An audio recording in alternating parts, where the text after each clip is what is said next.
What's up, YouTube? Back for another video. I see. Thank you for supporting my channel, and if you're not already subscribed, make sure to hit the button down below. So today I want to talk to you guys about pushing through. Okay, all of us have stuff that we're going through in life, and from day to day there's going to be bullshit that pops up in your life that gets in the way of what you planned on doing, getting your priorities done. There's going to be little things that you didn't expect that are going to pop up in your way, and they're going to get you off track, or at least try to, right? But when this sort of thing starts to happen, you have to just push through, because it's all about the energy that you carry within yourself. The universe, God, whatever your belief is, likes to test us sometimes. It likes to see how much we really want that thing that we're doing. It wants to see how many times you're willing to go through with repeating that same thing over and over and over again, day in, day out. That's why, your repetitions are your reputation. That's why the 10,000 hour theory is a thing. The 10,000 hour rule is a thing. It takes 10,000 hours to master anything, because you have to fail. You have to fail forward. If you don't go through struggles, if you don't go through challenges, then you never really grow. Think of it like working out. When you go to the gym, you have to, when you go to the gym, you have to rip the muscle fibers in your bicep in order for it to get bigger. It's not just going to magically grow, unless you're going through puberty again. You have to push through the uncomfortableness until you're just comfortable with being uncomfortable. I know that's a very cheesy saying, and you probably heard that before, but hey, sometimes the cheesiest sayings are true. Sometimes the sayings that you've already heard before are true because you've heard them before.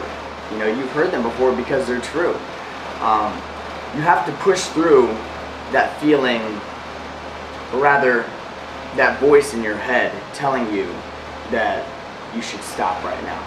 That, hey, that was a sign to stop, man. Just put it down. No, that's not a sign to stop. That's a test. That's a test. It's giving you a choice to stop. That's the easy path to stop. Go the path less traveled. Go the path less traveled, because it's going to be a lot crazier, a lot harder to get through. But when you come out of the path less traveled, you've seen things that very few people have seen. You've experienced things that very few people have experienced, and now you know things that very few people know. Do you really think it's a coincidence that 1% of the population, or rather 2% of the population, controls 98% of everything in the world, and that 98% of the population ends up getting 2% of all the rewards in the world, meaning money, places to live, all that stuff? 98% of the population is basically working for the other 2% of the population, because that other 2% of the population went through struggles and challenges, and they worked through it. They did stuff that the other 98% of those people weren't willing to do. Stuff like getting up earlier than everybody else. Stuff like going to the gym and working harder more than anybody else. Stuff like being disciplined with their diet, with their thoughts even. Stuff like making 500 phone calls instead of just 100 or 200. They go the extra inch. I won't even say the extra mile, because it's not even a mile. It's a little inch.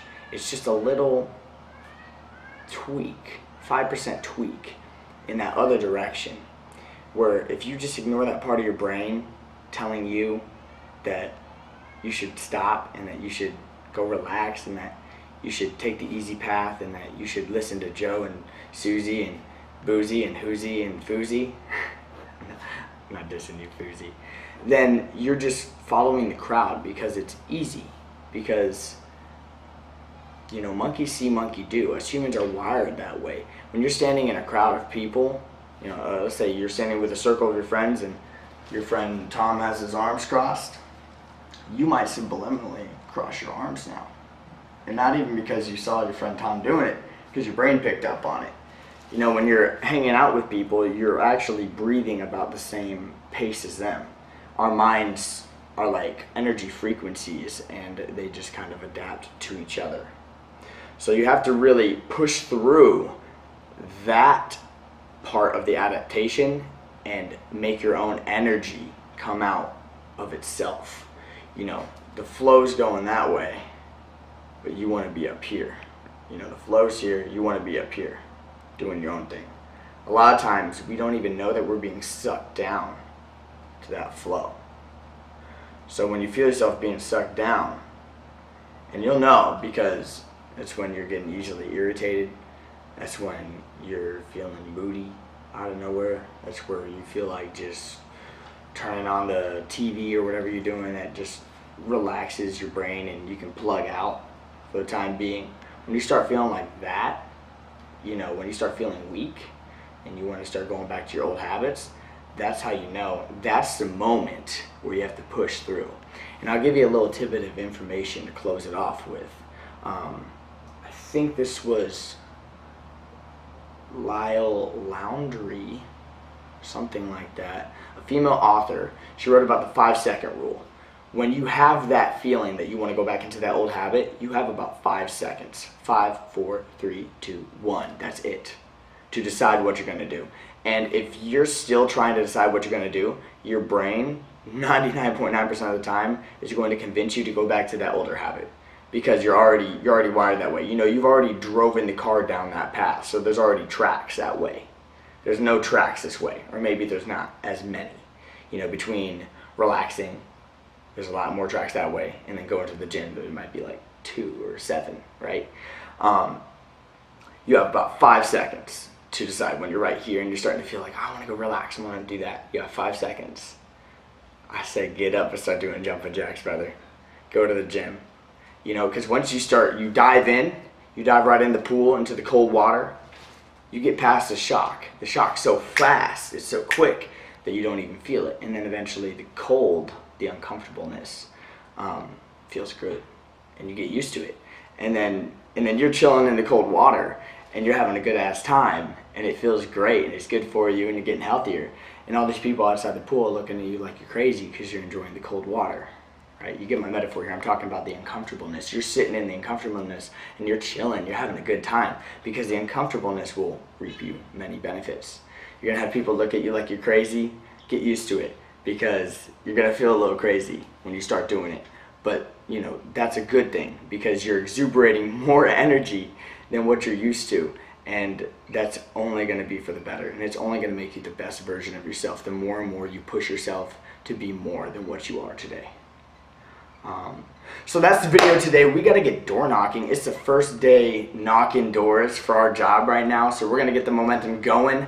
I'm not going to go relax. I'm not going to go take it easy. I'm going to do some jumping jacks, go lift some weights, and then we're going to get out on the road and we're going to kill it today. We're going to kill it and kiss it. Keep it simple, stupid, right? Right. So if you're not already subscribed to the channel, make sure you hit the button down below, hit the post notifications, share this video with a friend or family member. I'm trying to grow this channel. We're trying to impact millions of lives.